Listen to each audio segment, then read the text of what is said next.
Disposition, habituelle à l'étourderie ou état passager de quelqu'un qui manque de concentration.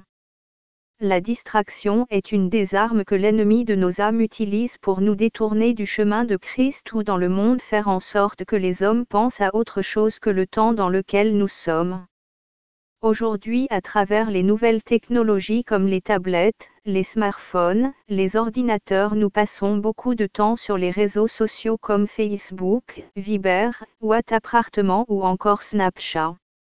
Le fait de communiquer avec d'autres personnes ou d'utiliser les nouvelles technologies ne sont pas de mauvaises choses, mais cela dépend du nombre d'heures et de son utilisation.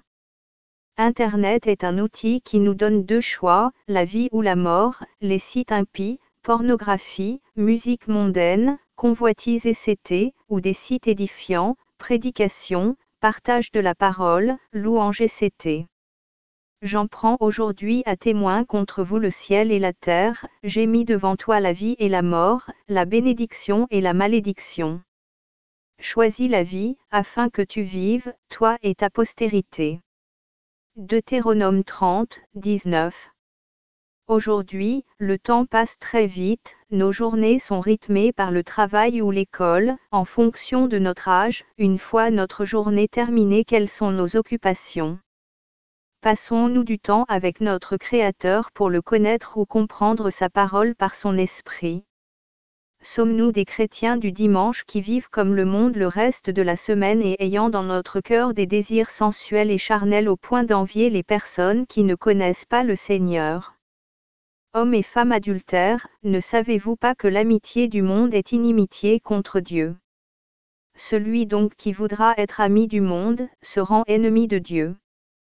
Jacques 4, 4. En tant que fils et filles du Très-Haut, nous devons prendre conscience que notre cœur ne doit pas être partagé entre le monde et les choses du Seigneur.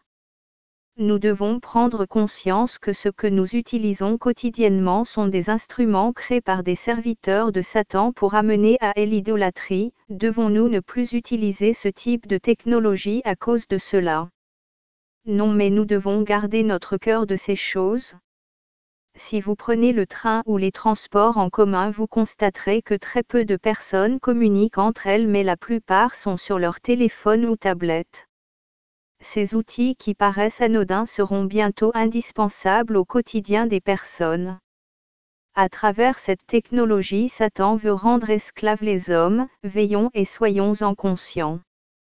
Nous sommes dans un temps où beaucoup d'événements perturbent les hommes dans le monde, attentats, décisions politiques etc. Ces événements sont prévus dans le monde des ténèbres par les serviteurs de Lucifer, par les hommes influs de ce monde pour asservir la terre. Pendant que les hommes sont occupés à s'enrichir, construire leur vie, les hommes puissants de cette terre signent des alliances, des pactes pour augmenter leur puissance, leur domination dans le monde. La distraction est utilisée à travers la publicité, les journaux afin de susciter l'envie d'acheter, de posséder. Pendant ce temps, les satanistes, les sorciers préparent l'arrivée de l'Antichrist pour son règne.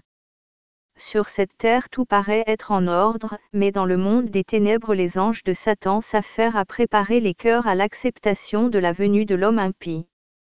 Voici, je me tiens à la porte, et je frappe, si quelqu'un entend ma voix, et m'ouvre la porte, j'entrerai chez lui, je souperai avec lui, et lui avec moi. Apocalypse 3h20. Chrétiens, nous devons être conscients du temps dans lequel nous sommes. Jésus-Christ est à la porte, revenons vers lui et laissons les choses de ce monde derrière nous.